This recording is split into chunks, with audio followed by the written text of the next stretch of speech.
এই মুহূৰ্তত এটা ডাঙৰ খবৰ জনোৱাৰ চেষ্টা কৰিছো। শিৱসাগৰ খাটপথাৰত ভয়ংকৰ ঘটনা।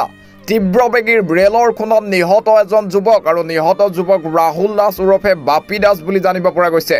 তীব্ৰবেগীৰ ৰাজধানী এক্সপ্ৰেছৰ খুনত নিহত বাপি দাস। মৃত বাপি দাসৰ ঘৰ শিৱসাগৰৰ খাটপথাৰত। এই মুহূৰ্তত সেই খবৰ আমি আপোনালোকক পুনৰবাৰ জনোৱাৰ চেষ্টা কৰিছো। শিৱসাগৰ খাটপথাৰত ভয়ংকৰ ঘটনা। তীব্ৰবেগীৰ ৰেলৰ খুনত নিহত এজন যুৱক আৰু নিহত যুৱক ৰাহুল দাস ওৰফে বাপি দাস বুলি জানিব পৰা গৈছে। তীব্ৰবেগীৰ ৰাজধানী এক্সপ্ৰেছৰ খুনত নিহত বাপি দাস। মৃত বাপি দাসৰ ঘৰ শিৱসাগৰৰ খাটপথাৰত। অলপমান দিনৰ পৰা তাৰপিছত তাক আমি বুজাই হাইৰাণ হৈ গলো। তাই ফোনটো কৰে, তাই দৌৰি যায়, ফোনটো কৰে দৌৰি যায়।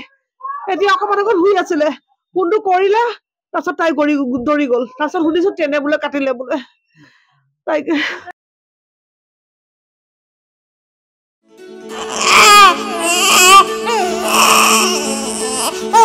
অভিনন্দন, আপোনাৰ এজনী ছোৱালী জন্ম হৈছে।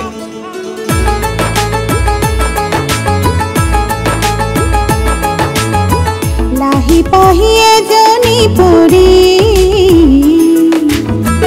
আহিলে ঘৰখন উজলি।